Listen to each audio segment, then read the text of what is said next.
Are you ready for a spine-chilling tale? Then gather round the campfire, my friends, and let me tell you a story about a small village nestled in a dense forest. It all began many years ago, when the villagers first heard whispers of a ghostly figure that haunted their town. They dismissed it as a mere folktale at first, but soon strange things began to happen. People reported hearing unexplained footsteps in their homes, objects would move or disappear, and eerie apparitions appeared in the woods. The villagers soon came to believe that the ghostly figure was a woman who had been wrongfully accused and executed for a crime she didn't commit, said to roam the village streets, seeking revenge on anyone who crossed her path. Despite their fear, a group of brave teenagers decided to investigate the legend for themselves. They ventured into the woods, armed with only their courage and determination, and explored the abandoned house where the ghostly woman was said to reside. But as they crept through the darkened rooms, they sensed an unsettling presence watching their every move. Suddenly, one of the teenagers let out a blood-curdling scream, and the others rushed to their side, only to find them clutching their chest and gasping for air. The remaining teenagers immediately fled the house, convinced that they had encountered the ghostly woman herself.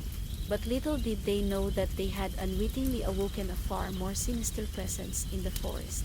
For the ghostly woman was not alone in her haunting of the village. She was but one of many restless spirits, all seeking revenge on the living for the wrongs that had been done to them. As the days passed, the village was plunged into a nightmare of terror and despair. The spirits manifested themselves in more and more terrifying ways, wreaking havoc and destruction wherever they went. But just when all seemed lost, a young girl emerged from the chaos.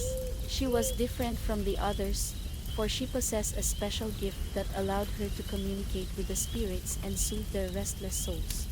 With her guidance, the villagers banded together to break the curse that had haunted their town for so long. They performed a ritual to appease the spirits and put them to rest at last. And as the final spirit dissipated into the ether, the villagers looked around in wonder at the peace that had descended upon their village.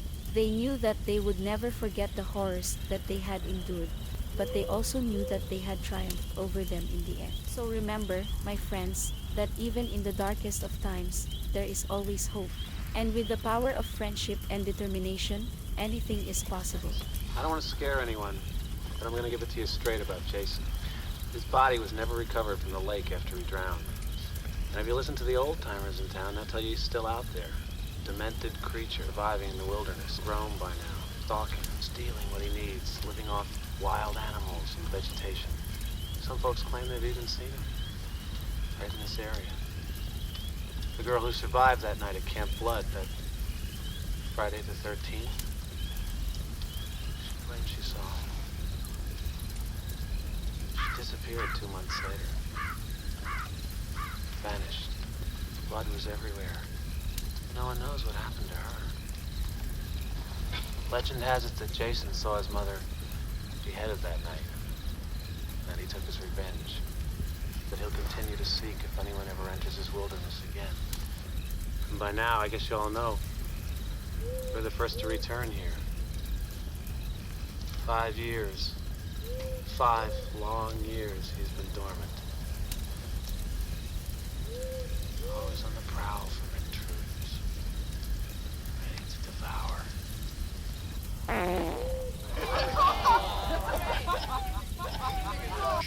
You think you know the story, but you don't. You've heard it a million times, but this one is different. This one is about a man who stumbled into the dark secrets of the church and found himself face to face with the devil. His name was Jimmy Turner, and he was a man who didn't believe in God, went to church only to appease his wife. But one night, he found himself sleepwalking 5 miles to the church, and that's when things got weird. When he entered the church, he saw a tall man leaning on a pillar in the back of the room. The man had red, glowing eyes, and when Jimmy accidentally made a sound, the man turned to him and revealed himself to be none other than Satan himself. Satan told Jimmy that God and the angels weren't real, but he was. He revealed that all these years, people had been praying to him, and that their prayers had given him power. And after people died, instead of going to heaven or hell, they reincarnated as something else, but since humans had started praying to Satan, he had the power to intervene, and now everyone went to hell. Jimmy was in shock. He couldn't believe what he was hearing. He tried telling his wife and the people at the church, but they all thought he was practicing dark magic. They chased him away, and he had to flee to a farmhouse deep in the woods. But he couldn't escape Satan. He kept seeing him everywhere he went, and he knew it was only a matter of time before Satan came for him.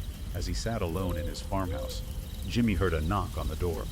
He knew it was Satan, and he accepted his fate. He just hoped that others would heed his warning and not make the same mistake he did. So if you ever find yourself sleepwalking to a church at midnight, be warned. The devil might be waiting for you, and once you meet him, there's no going back. It all started in the small town of Hanfield, Illinois, where Michael was born. He was a quiet child, but his family noticed something was off about him. He showed little emotion and had a fascination with death. One Halloween night, Michael's sister, Judith, was babysitting him while their parents were out. For some unknown reason, Michael snapped and brutally murdered his sister. He was sent to a psychiatric hospital, where he spent the next 15 years in isolation. On Halloween night, Michael escaped from the hospital and returned to Hanfield. He began stalking a teenage girl named Laurie Strode, who he had become obsessed with. As the night wore on, Michael's rampage continued as he killed anyone who got in his way. But why did Michael snap? Some say it was due to his troubled childhood, while others believe it was something supernatural. Some even say that Michael was possessed by an evil entity that drove him to kill. To this day, no one knows for sure what caused Michael to become the monster that he was, but one thing is for certain: on every Halloween night, people in Hanfield still lock their doors and windows, fearing that Michael Myers might return for another night of terror. As Max looked out the window, he saw that the group of people was growing. There were more and more of them, and they seemed to be getting closer. Max knew he had to act fast. He grabbed Sam and ran to the basement, where he had stocked up on supplies in case of an emergency. As they sat in the basement, Max turned on the TV to see what was going on. The news was reporting a zombie outbreak, and it was spreading fast. Max realized that they were not safe in their house and needed to find a way out of the city. Max and Sam packed up some supplies and headed out into the streets. They saw that the city was in chaos, with people running and screaming everywhere. Max tried to keep Sam calm as they navigated through the crowds. As they walked, they saw more and more zombies. Max knew they had to be careful and stay hidden. They eventually found a small group of survivors who were trying to escape the city. Max and Sam joined the group, and they all worked together to find a way out. As they made their way out of the city, the zombies started to close in on them. Max and the others fought back as best they could, but it was clear that they were outnumbered. Just when things seemed hopeless, they stumbled upon an abandoned military base. Max and the group broke in and barricaded themselves inside.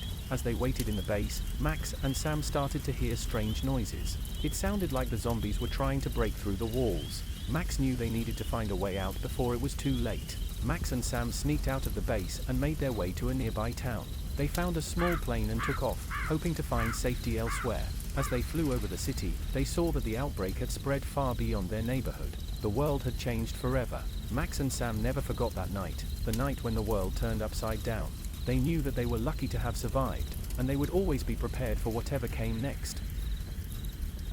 2006, my friend invited me to stay overnight at his family's second property, an old farm just on the outskirts of Florin Road Watt Avenue in Sacramento. His family had not moved in yet, and he wanted to spend the night on the property to get a feel for it. I was hesitant, but decided to join him anyway. When we arrived, we discovered that the previous owner's husband had passed away, and she sold the home for cheap. She left all of the furniture and tons of miscellaneous personal property behind, which we found out later had belonged to her late husband. I tried to convince my friend to get rid of everything, but he brushed it off as superstition. That night, we decided to sleep in the living room. I took the couch, while my friend slept on the floor next to me. As I was slowly drifting off to sleep, I heard the closet door slowly creak open. My heart started racing as I heard footsteps slowly approaching me from inside the open closet. I felt a presence, but kept my eyes closed out of fear. Then, something pulled the blanket off of me, and I could feel the cold air on my skin. I whispered my friend's name repeatedly, trying to wake him up. When he finally woke up, he was annoyed and told me to go back to sleep. But the paranormal activity didn't stop there. I saw a black, shadowy figure approaching me from the closet. It was a man-shaped silhouette, about 7 feet tall and 2 feet wide. I froze in place and felt paralyzed with fear. After what felt like an eternity, the paranormal activity finally stopped. I wrapped myself in multiple blankets and slept in a prone position for the rest of the night. I haven't been back to the farm since that incident, and the memory still haunts me to this day. I've since learned that the previous owner's husband was rumored to have been involved in some shady dealings, and that he may have left behind some unfinished business. I can't help but wonder if his spirit was still lingering in that old farm, seeking revenge or closure. In my family, belief in the paranormal is a common thread that ties us together. Both my mother and grandmother have had experiences that they can't explain. I never thought much of it until I started dating a guy named James in my early 20s. He owned a beautiful old home that I instantly fell in love with when I first saw the exterior. But as soon as I stepped inside, I felt a punch in the stomach. Something was off about that house, and I knew it. Didn't say anything to James at the time, but I couldn't shake the feeling of unease whenever I was there. I tried to ignore it and went over a few more times, but I never stayed the night. One morning, James went out for a jog, leaving me alone in the house for the first time. I decided to take a shower and get ready for the day. As soon as I got up to walk to the bathroom, I felt like I was being watched. It was so intense that I felt the need to cover up even though I was alone. The feeling only grew stronger as I showered, and I felt like I was being watched by a creepy stranger. When I reached for the towel on the towel rack, I couldn't find it. It was strange because I made sure to put it there before I got in the shower. I looked over and saw it on the counter by the sink. That's when I saw it, a massive, elongated handprint on the steamed-up mirror. It looked fresh, and it was clear as day. I freaked out and grabbed my towel, locking myself in the bedroom until James returned. My name is Max, and I was a bit of a troublemaker back then. I loved smoking weed and did it whenever I had the chance, which was pretty much every day. I grew up in a town in the UK with almost 100,000 residents. Where I used to live was in an estate full of houses. My best friend at the time, Alex, lived about a 20 to 25 minute walk from my house. To get there, we had to walk through a wooded area that led to a big lake that we would walk around to get near his house. One day, we were out with a group of friends when we noticed a lot of police presence in the area near the woods, and a police helicopter was up in the air. Being curious, we followed the police to the woodlands that separated our houses. We went through the woods to the lake, where the police, ambulance workers, and many bystanders were gathered. We started asking people we knew what had happened and were told that a young boy around the age of 7 had drowned in the lake near the path where everyone was gathered. Over the next couple of days, the police searched the lake for the child, who they knew was there because his friend ran for help when he fell in and couldn't get out. 2 or 3 days after he slipped in, the authorities found the young boy's body, which was big news in my town. No later than 24 hours after the boy was found, the local council installed a black metal bench on the footpath near where he died, with a little plaque commemorating his life. The very next day, Alex and I were getting high with a bunch of other friends near where I lived. By the time we were done getting high, we decided to go back to his house to sleep, because my mom would have gone crazy over the fact that we were high. We started to walk back to his house at around 11 p.m., and it was really dark out. We passed my house and eventually got to the woods. We walked through the woods and got to the start of the lake. We started walking down the side of the lake, down the path towards where the kid had drowned and where the bench was. As we walked and talked, I noticed that when the bench got into sight, there was a man sitting on it. I was a bit freaked out, but I didn't say anything yet. It was 11 p.m. near the woods, in the dark, and it was creepy. As I got a little closer, I noticed I could see what the man was wearing. And he was dressed as a priest, in a black jacket and white collar. Upon seeing this priest, I felt some relief because I presumed he was praying or something of the sort for the kid that drowned in that spot about 4 days earlier. So I just watched him sit there as I got closer and closer. I didn't say anything to Alex, who was right next to me, but we collectively stopped talking once we noticed the man. As we got closer, it was more obvious he was a priest. Then, once we got within about 5 meters, he was gone. My heart raced faster than ever before as I turned to my friend Ryan, who was just as confused and spooked as I was. I asked him if he'd just seen that man sat on the bench. I didn't want to say what type of man, because the way he was dressed was very obvious as to what type of man he was. As I asked him, "Did you just see that man sat on the bench?" He said, "Yeah, the guy dressed like a priest.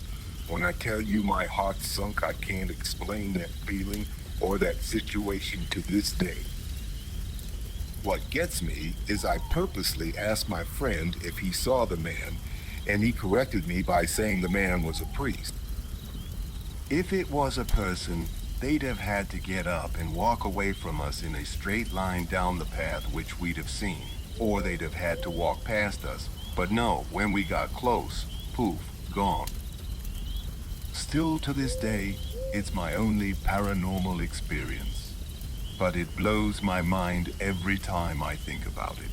I couldn't believe what we both saw. Was it a ghostly apparition, or just our minds playing tricks on it? As we continued to walk towards Ryan's house, we couldn't help but feel like we were being watched. Every sound made us jump, and we constantly looked over our shoulders, half expecting to see the priestly figure following us. We eventually made it back to Ryan's house, and as we sat there in his room, the feeling of unease lingered. We tried to brush off what we had seen, attributing it to the fact that we were high, but deep down, we knew that something wasn't right. The memory of that night still sends shivers down my spine, and even though I'm now a grown man, I still can't bring myself to walk past that spot at night. Who knows what else is lurking in the darkness, waiting to be discovered? As Max looked out the window, he saw that the group of people was growing. There were more and more of them, and they seemed to be getting closer. Max knew he had to act fast. He grabbed Sam and ran to the basement, where he had stocked up on supplies in case of an emergency. As they sat in the basement, Max turned on the TV to see what was going on. The news was reporting a zombie outbreak, and it was spreading fast. Max realized that they were not safe in their house and needed to find a way out of the city. Max and Sam packed up some supplies and headed out into the streets. They saw that the city was in chaos, with people running and screaming everywhere. Max tried to keep Sam calm as they navigated through the crowds. As they walked, they saw more and more zombies. Max knew they had to be careful and stay hidden. They eventually found a small group of survivors who were trying to escape the city. Max and Sam joined the group, and they all worked together to find a way out. As they made their way out of the city, the zombies started to close in on them. Max and the others fought back as best they could, but it was clear that they were outnumbered. Just when things seemed hopeless, they stumbled upon an abandoned military base. Max and the group broke in and barricaded themselves inside. As they waited in the base, Max and Sam started to hear strange noises. It sounded like the zombies were trying to break through the walls. Max knew they needed to find a way out before it was too late. Max and Sam sneaked out of the base and made their way to a nearby town. They found a small plane and took off, hoping to find safety elsewhere. As they flew over the city, they saw that the outbreak had spread far beyond their neighborhood. The world had changed forever. Max and Sam never forgot that night, the night when the world turned upside down. They knew that they were lucky to have survived, and they would always be prepared for whatever came next.